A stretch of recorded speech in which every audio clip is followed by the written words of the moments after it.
Hello dear students, आप सभी का स्वागत है सुपर ग्रेड सीईटी पर। तो आप लोगों ने एक फैक्ट सुना होगा कि यूनिवर्स में फंडामेंटल फोर्सेस हैं चार।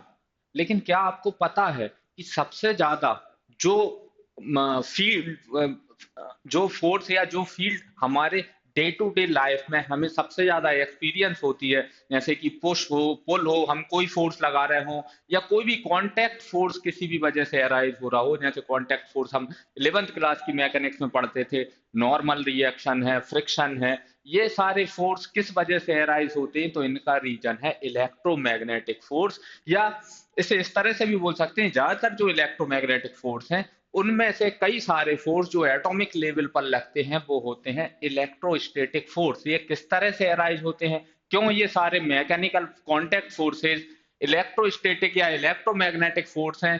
ये एक जो क्वेश्चन है, इसका जवाब हम आज की वीडियो में जानने की कोशिश करेंगे कि किस तरह से सारे फोर्स इलेक्ट्रोस्टैटिक या इलेक्ट्रोमैग्नेटिक नेचर के होते हैं।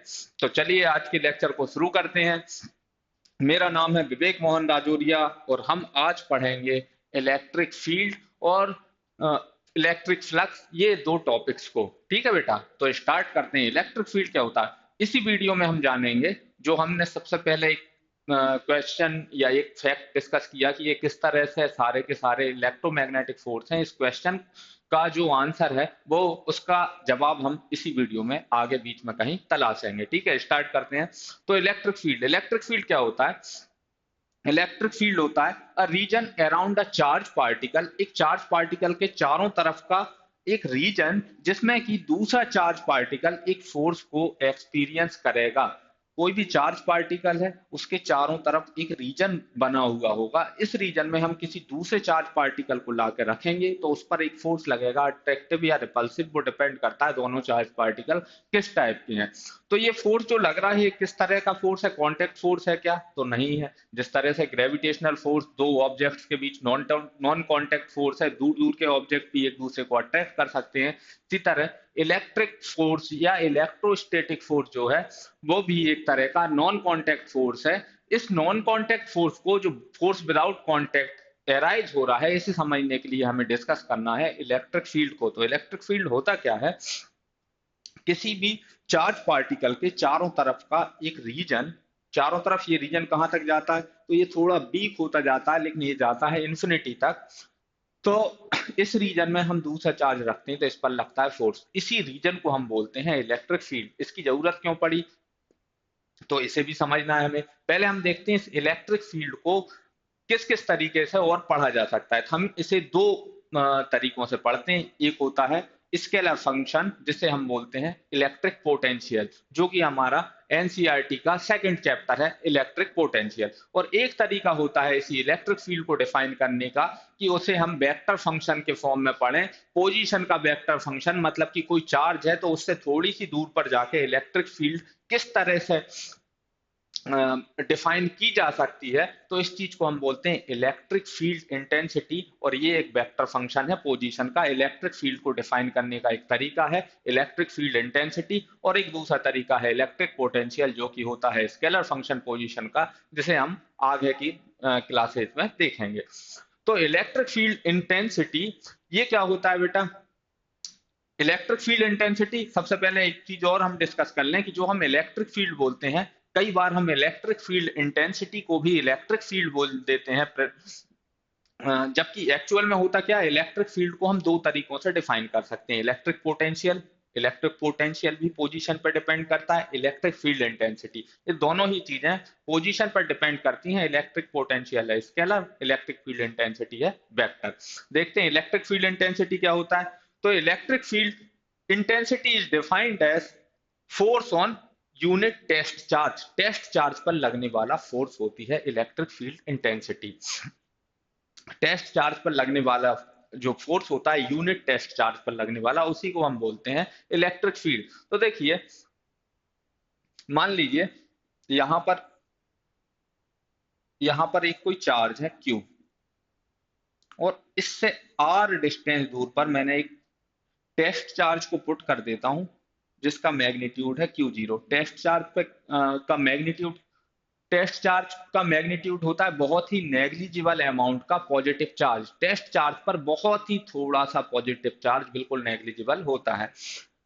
अब इस पर ये फोर्स लगाएगा, तो इस पर फोर्स कितना लगाएगा? इस पर हम फोर्स निकाल सकते हैं, कूलॉम्स लॉस है, के Q Q zero divide by इनके बीच डिस्टेंस का स्क्वायर। अब इस फोर्स को मैं अगर टेस्ट चार्ज के मैग्नीट्यूड से डिवाइड कर दूं, मतलब कि फोर्स पर यूनिट टेस्ट चार्ज, तो ये जो क्वांटिटी बनेगी इसे हम बोल देते हैं इलेक्ट्रिक फील्ड। ये भी वेक्टर क्वांटिटी है। इसकी डायरेक्शन के किसके अकॉर्डिंग रहेगी? फोर्स के अकॉर्डिंग रहेगी। फोर्स जिस तरफ लग रहा होगा टेस्ट चार्ज पे, वही डायरेक्शन रहेगी इलेक्ट्रिक फील्ड इंटेंसिटी की, कैपिटल क्यू चार्ज के कारण। तो ये निकल कर आती है के क्यू बाय आर स्क्वायर। अब इसमें कहीं कहीं बेटा लिखा रहता है limit Q zero tends to zero, जैसे कि ये यहाँ पर लिखा हुआ है limit Q zero tends to. ये बताता है कि जो टेस्ट चार्ज है उसका जो मैग्नीट्यूड है, जो उस पर पॉजिटिव चार्ज है, वो बहुत ही कम है, मतलब बहुत ही नेग्लिजिबल अमाउंट का है। इसलिए हम इसे लिमिट से भी डिनोट कर देते हैं, Q zero tends to zero force upon test charge. और फोर्स की डायरेक्शन में ये इलेक्ट्रिक फील्ड होती है ना। आगे बढ़ते हैं, ये हमने समझा इलेक्ट्रिक फील्ड या इलेक्ट्रिक फील्ड इंटेंसिटी को। अब इलेक्ट्रिक फील्ड इंटेंसिटी को ही हम इलेक्ट्रिक फील्ड बोल देते हैं ना। जो इलेक्ट्रिक फील्ड इंटेंसिटी है इसकी क्या प्रॉपर्टीज हैं, इन्हें डिस्कस करते हैं। इलेक्ट्रिक फील्ड इंटेंसिटी एक वेक्टर क्वांटिटी है, और वेक्टर क्वांटिटी है, इसकी डायरेक्शन वही होती है जिस डायरेक्शन में टेस्ट चार्ज पर फोर्स लग रहा हो। जैसे कि मान लीजिए ये एक कैपिटल क्यू चार्ज है, इससे आर डिस्टेंस पे हमें इलेक्ट्रिक फील्ड देखनी है, तो यहां पर हम पुट करेंगे टेस्ट चार्ज को। इलेक्ट्रिक फील्ड कितनी आएगी?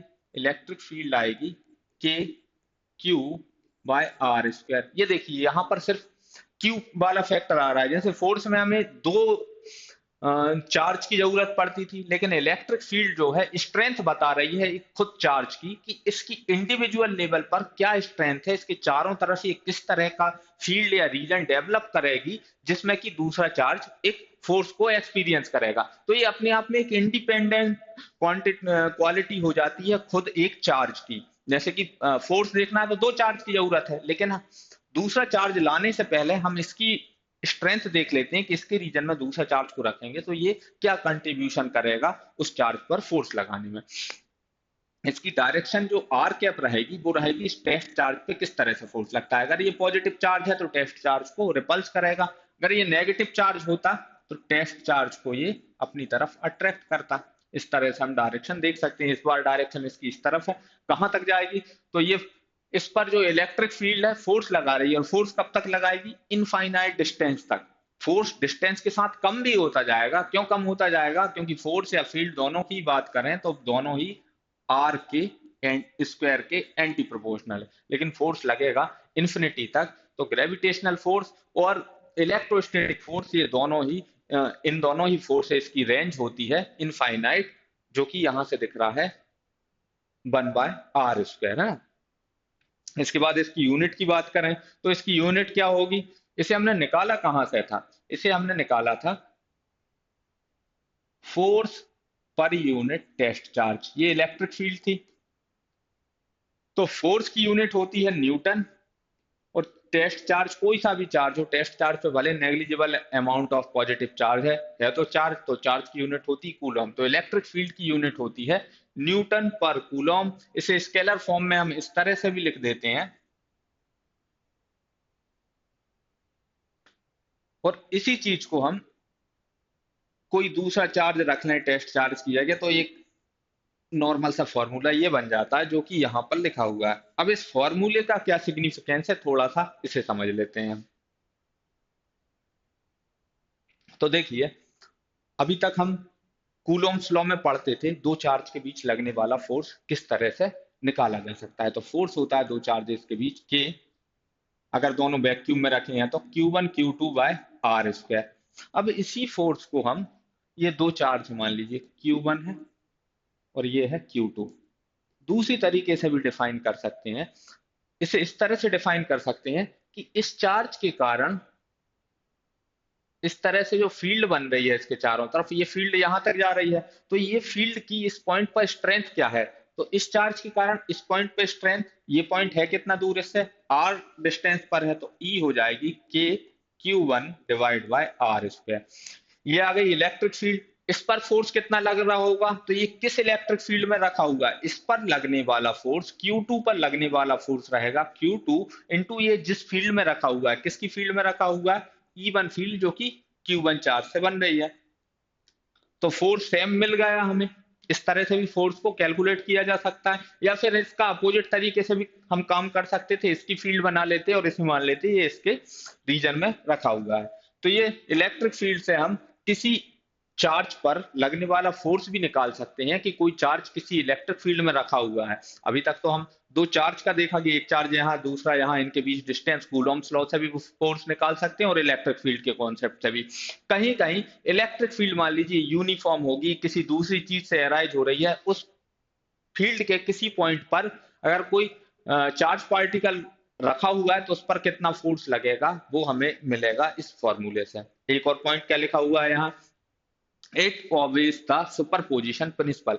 सुपरपोजिशन प्रिंसिपल क्या होता है बेटा, वेक्टर एडिशन से बनता है ये सुपरपोजिशन प्रिंसिपल। जैसे इलेक्ट्रिक चार्ज आपकी स्केलर क्वांटिटी है, तो इलेक्ट्रिक चार्ज कहीं पर बहुत सारे हैं, तो उन्हें ऐड करते समय हमें जस्ट नंबर की तरह उन्हें ट्रीट करना है, क्योंकि स्केलर क्वांटिटी है, उन्हें डायरेक्ट एडिशन या सब्सट्रैक्शन किया जा सकता है। सारे पॉजिटिव चार्ज हैं तो सारों को हम जोड़ देंगे, कुछ पॉजिटिव हैं कुछ नेगेटिव हैं तो कुछ जुड़ जाएंगे कुछ घट जाएंगे। लेकिन इलेक्ट्रिक फील्ड होती है वेक्टर क्वांटिटी, तो किसी पॉइंट पर, मान लीजिए इस पॉइंट पर हमें इलेक्ट्रिक फील्ड देखनी है और इससे थोड़ी सी दूर एक Q1 चार्ज है जिससे ये पॉइंट R1 डिस्टेंस पे है, थोड़ी सी दूर पर Q2 चार्ज है जिससे ये पॉइंट R2 डिस्टेंस पे है। तो इसके कारण जो फील्ड बन रही है इसे मैं बोल देता हूं E1 वेक्टर, और इसके कारण E2। तो इस पर जो नेट इलेक्ट्रिक फील्ड निकल कर आएगी, ये इन दोनों फील्ड्स का वेक्टर सम के बराबर होगी। डायरेक्ट नहीं जोड़ना है, वेक्टर वाइज ऐड होगा, है ना। ये कोई नेगेटिव होगा चार्ज मान लीजिए तो इलेक्ट्रिक फील्ड की डायरेक्शन कुछ और आएगी, पॉजिटिव में कुछ और आएगी। इस तरह से इलेक्ट्रिक फील्ड ऐड होती है या इलेक्ट्रिक फील्ड इंटेंसिटी ऐड होती है। अब हमने सबसे शुरुआत में जो क्वेश्चन डिस्कस किया था कि किस तरह से दुनिया के ज्यादातर फोर्स जो हैं इलेक्ट्रोस्टैटिक फोर्स हैं, इलेक्ट्रोमैग्नेटिक का जो एक सब पार्ट है इलेक्ट्रोस्टैटिक फोर्स है, उसे थोड़ा सा डिस्कस कर लेते हैं बीच में। मान लीजिए हम पुश या पुल के फॉर्म में इस फोर्स को समझते हैं। जैसे कि मान लीजिए कोई ऑब्जेक्ट है, वो किससे बना हुआ है, बिल्कुल हम एटॉमिक लेवल पर चले जाएं तो वो दिखता है कि एटम से मिलकर बना हुआ है। कुछ एक एटम्स है, एटम्स, एक एटम जैसे हाइड्रोजन एटम की बात करें तो इसके न्यूक्लियस पे होता है एक प्रोटॉन, सिंपल हाइड्रोजन एटम में, और चारों तरफ इलेक्ट्रॉन घूमता रहता है। जो इलेक्ट्रॉन और प्रोटॉन के बीच इलेक्ट्रोस्टैटिक फोर्स लग रहा होता है, इसी कारण जो एटम है स्टेबल होता है। इस तरह से एटम बना हुआ होता है। अब एक एटम से दूसरा एटम कुछ डिस्टेंस पे होता है, एक मटेरियल के अंदर एटम बिल्कुल पास पास नहीं होते। एक एटम खुद 99.9% तक वैक्यूम होता है, और एक एटम इधर है तो दूसरा थोड़ा सा दूर होगा, सॉलिड से सॉलिड ऑब्जेक्ट में भी। तो इस तरह से ये एटम्स अरेंज रहते हैं एक ऑब्जेक्ट के अंदर। अब मान लीजिए इस ऑब्जेक्ट को आप फोर्स लगाकर खींचते हो इस तरफ, तो इसमें क्या है, एटम्स के बीच सेपरेशन आता है कुछ, इसकी एक रेंज रहती है। जब आपने इस डिस्टेंस को बढ़ाया तो मान लीजिए इतनी रेंज तक अगर आप इस ऑब्जेक्ट को खींचेंगे तो ये जैसे ही फोर्स हटता है वापस से लौटकर उसी जगह पर आ जाता है, रबर की तरह। ठीक है, जैसे कि आप अपनी फिंगर को देख सकते हैं, फिंगर को आप खींचेंगे इधर से फोर्स लगा के तो थोड़ा सा खिंच रही है, जैसे ही फोर्स हटा रहे हैं थोड़ी देर बाद नॉर्मल हो रही है। तो ये एकदम से फोर्स लगाने में इतना हिस्सा टूट कर हमारे हाथ में क्यों नहीं आ पा रहा था, क्योंकि यहाँ पर जो फिंगर्स को जो मॉलिक्यूल्स बना रहे हैं, प्रोटीन वगैरह जो भी बायोलॉजिकल मॉलिक्यूल्स से फॉर्म कर रहे हैं, वो आपस में इतना इंटर एटॉमिक इंटरेक्शन, इतना इंटर एटॉमिक लेवल पे अट्रैक्शन है, मतलब इस हिसाब से जुड़े हुए हैं कि बाहर का जो फोर्स लग रहा है वो उससे कम है, इस वजह से वो लौट जाते हैं। तो ये जो कांटेक्ट फोर्स है मैकेनिक्स में लगने वाले, अभी तो हमने एक एग्जांपल समझा, जैसे आप किसी रोप को खींच रहे हैं रस्सी को और वो टूट नहीं रही है, एक लिमिट के बाद टूट रही है, तो उसका रीजन भी इसी हिसाब से डिफाइन किया जा सकता है कि अगर उन उसके इंटर एटॉमिक लेवल पर एक रेंज तक फोर्स लगता है तो उसकी स्ट्रेंथ इतनी बनी रहती है कि वो नहीं टूटती रस्सी, और उससे ज्यादा फोर्स लगाएंगे तो टूट जाएगी। इसी तरह से जितने भी कांटेक्ट फोर्स एराइज होते हैं उनका रीजन कहीं ना कहीं इलेक्ट्रोस्टैटिक या इलेक्ट्रोमैग्नेटिक फोर्स होता है। मैकेनिक्स के जितने भी contact force, even friction, normal reaction, ये सारे, ठीक है। आगे बढ़ते हैं अब इसी के साथ। इलेक्ट्रिक फील्ड लाइंस क्या होता है? ये सिर्फ जियोमेट्रिकल रिप्रेजेंटेशन है इलेक्ट्रिक फील्ड इंटेंसिटी का या इलेक्ट्रिक फील्ड का। जियोमेट्रिकल रिप्रेजेंटेशन है तो ये क्या डिफाइन करेंगी? तो इलेक्ट्रिक फील्ड इंटेंसिटी एक वेक्टर क्वांटिटी है जिसमें मैग्नीट्यूड होता है और डायरेक्शन भी होती है। तो ये जो इलेक्ट्रिक फील्ड लाइन है ये दोनों ही चीजों को डिफाइन करना चाहिए अगर ये सच में जियोमेट्रिकल रिप्रेजेंटेशन है इलेक्ट्रिक फील्ड इंटेंसिटी का। तो देखते हैं, ये पॉजिटिव चार्ज के कारण बनने वाली फील्ड लाइन दिख रही है और ये नेगेटिव चार्ज के कारण। तो ये सबसे पहले देखें, इनमें बहुत सारे एरोस बने हुए हैं, ये रिप्रेजेंट क्या कर रहे हैं? तो ये बता रहे हैं किसी टेस्ट चार्ज पर लगने वाले फोर्स को। तो टेस्ट चार्ज पे क्या होता है? पॉजिटिव चार्ज होता है Q0। यहां पर रखेंगे तो ये रिपल्स करेगा इस तरफ, इधर रखेंगे तो ये इस तरफ रिपल्स करेगा, यहां रखेंगे तो इस डायरेक्शन में, ठीक है। कहां तक रिपल्स करेगा? इलेक्ट्रोस्टैटिक फोर्स, जो इलेक्ट्रिक फील्ड इंटेंसिटी है वो उसकी रेंज होती है इंफिनिटी तक, तो ये इंफिनिटी तक इसे रिपल्स करेगा। और ये टेस्ट चार्ज को अट्रैक्ट कर रहा है क्योंकि ये नेगेटिव चार्ज है, तो ये कहां से अट्रैक्ट करना शुरू करेगा? इनफाइनाइट से, और कहां तक? खुद चार्ज तक। अब इसके अलावा ये तो हमने देख लिया कि डायरेक्शन तो डिफाइन ये कर पा रही है, मैग्नीट्यूड भी डिफाइन कर रही है क्या इलेक्ट्रिक फील्ड लाइन? तो देखते हैं।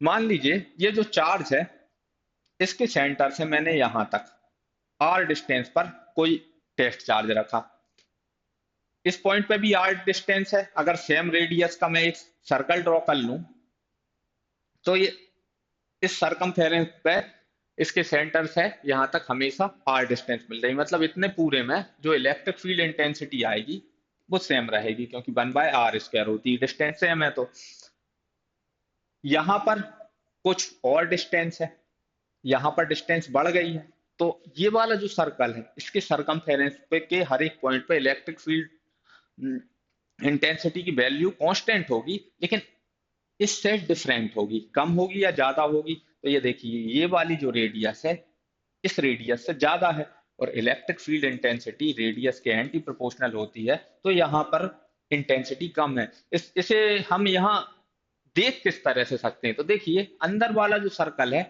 इसका एरिया भी कम होगा, πr², इसके लिए रेडियस कम है। तो जितनी फील्ड लाइंस इसमें से निकल रही हैं उतनी ही फील्ड लाइंस, जैसे इसमें से 1 2 3 4 5 6 7 8 9 10 11 11 फील्ड लाइंस निकल रही हैं, 12 फील्ड लाइंस है, 12 इसमें से निकल रही, 12 ही इसमें से, लेकिन इसका एरिया कम है तो यहाँ पर ज्यादा डेंस है और इसमें कम डेंस हो गई। तो जहां पर फील्ड लाइंस ज्यादा डेंस होंगी वहां पर पता चलता है कि इलेक्ट्रिक फील्ड की इंटेंसिटी ज्यादा है। सेम चीज यहाँ पर भी देखी जा सकती है नेगेटिव चार्ज के केस में।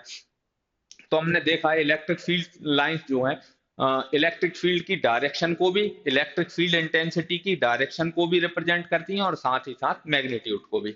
आगे बढ़ते हैं इसी के साथ। अब जो इलेक्ट्रिक फील्ड लाइन है ये किस तरह, इनकी क्या प्रॉपर्टीज है थोड़ा सा इसे समझ लेते हैं। तो ये क्या है? इमेजनरी एंड स्मूथ कर्व है। इमेजनरी कर्व इसलिए है क्योंकि ये एक पॉजिटिव चार्ज हमने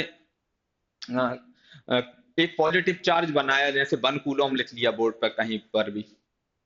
अब इसके चारों तरफ हम अपने मन से कितनी भी फील्ड लाइंस बना लेते हैं, 4 या 8 बना लें, ठीक है। तो ये इमेजनरी कर्व है। जो फील्ड लाइंस है आप इसे बनाते 12 बना सकते थे, 15 बना सकते थे, लेकिन जो फैक्ट है उसके अकॉर्डिंग डेंसिटी इस सर्कल पे और इस सर्कल पे सेम रिजल्ट देगी कि यहाँ पर ज्यादा डेंस है तो यहाँ स्ट्रेंथ ज्यादा होगी, यहाँ पर कम होगी, ठीक है। और ये पॉजिटिव चार्ज से ओरिजिनेट करती हैं और कहां तक जाती हैं? इन्फिनिटी तक, और नेगेटिव चार्ज की तरफ आती हैं इनफाइनाइट डिस्टेंस से। इनका कोई एग्जिस्टेंस नहीं रहता विदाउट चार्ज के, क्योंकि विदाउट चार्ज इलेक्ट्रिक फील्ड नहीं हो सकती। इलेक्ट्रिक फील्ड क्या होती है? KQ/r², जिसमें अगर चार्ज जीरो हो जाए तो इलेक्ट्रिक फील्ड ही नहीं बचती। तो इलेक्ट्रिक फील्ड अगर जीरो हो रही है तो फील्ड लाइंस भी जीरो हो रही हैं, और इलेक्ट्रिक फील्ड कब जीरो होगी? जब नेट चार्ज कहीं पर जीरो हो गया। तो विदाउट चार्ज ये एग्जिस्ट नहीं कर सकती। और ये फील्ड लाइंस एक दूसरे को कभी भी इंटरसेक्ट नहीं करती, क्योंकि अगर किसी पॉइंट पर दो फील्ड लाइंस एक दूसरे को क्रॉस कर रही हैं तो इस पर्टिकुलर पॉइंट पर टेस्ट चार्ज पर लगने वाले फोर्स की हमें दो डायरेक्शन मिलेंगी, क्योंकि जो फील्ड लाइंस बन रही हैं वो रिप्रेजेंट क्या कर रही हैं, टेस्ट चार्ज पर लगने वाले फोर्स को। जैसे कि एक पॉजिटिव चार्ज है, यहाँ टेस्ट चार्ज पे इधर फोर्स, इधर इधर। अगर एक किसी पॉइंट पे दो फील्ड लाइन क्रॉस कर रही होंगी तो यहाँ पर दो फोर्स की डायरेक्शन मिलेंगी, जो कि प्रैक्टिकली पॉसिबल नहीं है। और इसके अलावा फील्ड लाइन से हम किसी चार्ज के मैग्नीट्यूड को दूसरे चार्ज के कंपैरिजन में हम उसे रिप्रेजेंट भी कर सकते हैं। जैसे हमें 1 कूलम चार्ज बनाना है यहाँ पर, और यहाँ पर 2 कूलम चार्ज। तो 1 कूलम वाले केस में मान लीजिए दोनों से हम सेम डिस्टेंस पे, यहाँ भी इतनी डिस्टेंस रखते हैं, फील्ड लाइन को कंस्ट्रक्ट करेंगे तो यहाँ थोड़ी सी हम फील्ड लाइंस को कम डेंस रखेंगे और यहाँ पर फील्ड लाइन को ज्यादा डेंस रखना पड़ेगा। उसका रीजन क्या है, क्योंकि फील्ड लाइन प्रोपोर्शनल होती हैं चार्ज के मैग्नीट्यूड के भी, अगर डिस्टेंस कांस्टेंट रहती है। दोनों ही केस में डिस्टेंस हमने कांस्टेंट ली है, चार्ज के मैग्नीट्यूड को इंक्रीज कर दिया। तो जहां पर फील्ड लाइन ज्यादा डेंस है वहां पर चार्ज का मैग्नीट्यूड ज्यादा है। इसके अलावा अब बात करते हैं हम इलेक्ट्रिक फ्लक्स की। इलेक्ट्रिक फ्लक्स क्या है, नंबर ऑफ फील्ड लाइंस। अब नंबर ऑफ फील्ड लाइंस, कौन सी फील्ड लाइन, वही जो हमने इमेजिनरी लाइंस बनाई हैं। तो उनमें से भी एक रिलेटिव टर्म है, क्योंकि हो सकता है आपने 10 फील्ड लाइन बनाई हो, किसी ने 12 बनाई हो, लेकिन जितनी भी बनाई हैं उनमें से कितनी फील्ड लाइंस पर यूनिट जो एरिया रखा हुआ है, number of field lines passing through a area element kept in electric field. जैसे कि ये फील्ड लाइंस लगी हुई हैं, जो फील्ड लाइंस एक दूसरे के पैरेलल हैं, इन्हें हम बोलते हैं यूनिफॉर्म फील्ड लाइंस या यूनिफॉर्म इलेक्ट्रिक फील्ड इंटेंसिटी के कारण ये एराइज होती हैं, इनफाइनाइट डिस्टेंस तक ये एक दूसरे के पैरेलल बनी हुई हैं। अब इसमें एक एरिया को हमने रखा, तो देखिए अब इसमें से मान लीजिए 1 2 3 4 इतनी फील्ड लाइन जा रही है। अब मैं इसके ओरिएंटेशन को चेंज करूंगा तो फील्ड लाइंस का नंबर बढ़ सकता है, और अगर इसे मैं बिल्कुल ऐसा कर देता हूं तो इसमें से एक भी फील्ड लाइन पास नहीं होगी। तो जितनी भी फील्ड लाइंस एक एरिया एलिमेंट में से पास हो रही हैं उसे हम बोलते हैं इलेक्ट्रिक फ्लक्स। और ये एरिया और इलेक्ट्रिक फील्ड के बीच की एंगल पर डिपेंड करेगा। एरिया का एंगल, एरिया का जो नॉर्मल होता है, एरिया पे जो परपेंडिकुलर होता है वो रिप्रेजेंट करता है एरिया की डायरेक्शन को। एरिया एक वेक्टर क्वांटिटी है, तो ये एरिया पे परपेंडिकुलर है, एरिया को रिप्रेजेंट कर रहा है वेक्टर फॉर्म में। और ये लगी हुई है इलेक्ट्रिक फील्ड, ये देखिए ये, तो इनके बीच जो बन रहा है एंगल थीटा। तो कितनी फील्ड लाइंस पास कर रही हैं एक एरिया एलिमेंट में से, इसी को बोलते हैं हम इलेक्ट्रिक फ्लक्स। इसे मैथमेटिकली कैसे डिफाइन किया जाता है, the electric flux phi, phi इसका सिंबल है, of any electric field through a surface S is defined by the equation. तो ये जो है दो वेक्टर क्वांटिटीज का स्केलर प्रोडक्ट है। कौन कौन सी वेक्टर क्वांटिटी, इलेक्ट्रिक फील्ड और एरिया। तो फ्लक्स होता है E डॉट एस, खोलकर हम लिख सकते हैं E S cos theta. Scalar product इसी तरह से खुलता है जहां पर कॉस थीटा का फैक्टर आता है। तो ये इलेक्ट्रिक फील्ड, एरिया और इसके अलावा किस पर डिपेंड करता है, इनके बीच के एंगल पर। अब इसकी यूनिट देख लें हम, यूनिट कैसी बनेगी। तो इलेक्ट्रिक फील्ड की यूनिट अभी देखा था न्यूटन पर कूलम, एरिया की यूनिट मीटर स्क्वायर, और जो कॉस थीटा है ये जस्ट एक नंबर है +1 से लेके -1 के बीच का, तो इसकी तो कोई यूनिट होती नहीं है, कॉस थीटा नंबर ही है, एंगल पर डिपेंड करता है। तो ये जो यूनिट दिख रही है ये है इलेक्ट्रिक फ्लक्स की यूनिट। अब इलेक्ट्रिक फ्लक्स क्या स्केलर क्वांटिटी है, क्योंकि दो वेक्टर क्वांटिटीज के स्केलर प्रोडक्ट से बन रहा है, मतलब कि फ्लक्स को भी हम चार्ज की तरह डायरेक्ट ऐड कर सकते हैं, ठीक है। इसकी यूनिट अभी डिस्कस की, न्यूटन मीटर स्क्वायर पर कूलम, और नेट फ्लक्स 0 हो जाएगा अगर कहीं पर चार्ज 0 है। इसके अलावा देखिए ये फ्लक्स का रिप्रेजेंटेशन हम यहाँ पर भी देख सकते हैं, ये एरो के फॉर्म में जो दिख रहा है आपको, ये इलेक्ट्रिक फील्ड आ रही है इधर से। सेम एरिया एलिमेंट को हमने थोड़ा सा टिल्ट करके रखे हैं तो इसमें से सारी फील्ड लाइंस पास नहीं हो रही, लेकिन इसे बिल्कुल परपेंडिकुलर कर दिया इलेक्ट्रिक फील्ड के, तो यहाँ पर फील्ड लाइन सारी पास हुई, एरिया को परपेंडिकुलर कर दिया अगर हमने, तो एरिया का परपेंडिकुलर क्या होता है, उसकी डायरेक्शन, इसकी डायरेक्शन एरिया की और इलेक्ट्रिक फील्ड की डायरेक्शन सेम हो गई जब एरिया एलिमेंट खुद इलेक्ट्रिक फील्ड लाइंस के परपेंडिकुलर हो गया। इस कंडीशन में मैक्सिमम फ्लक्स पास करेगा। तो ये हमने समझा इलेक्ट्रिक फ्लक्स को। तो आज की वीडियो में बेटा हमने इलेक्ट्रिक फील्ड को समझा, इलेक्ट्रिक फ्लक्स को समझा, इलेक्ट्रिक फील्ड लाइंस को समझा, और एक इंटरेस्टिंग फैक्ट को भी डिस्कस किया कि किस तरह से ज्यादातर कॉन्टेक्ट फोर्सेस मैकेनिक्स में जो लगते हैं उनका रीजन कहीं ना कहीं इलेक्ट्रोमैग्नेटिक फोर्स है। तो इसी तरह से आगे भी हम अच्छी अच्छी चीजें आपके लिए लाते रहेंगे, तो आगे भी हमारे साथ जुड़े रहिए। Thank you.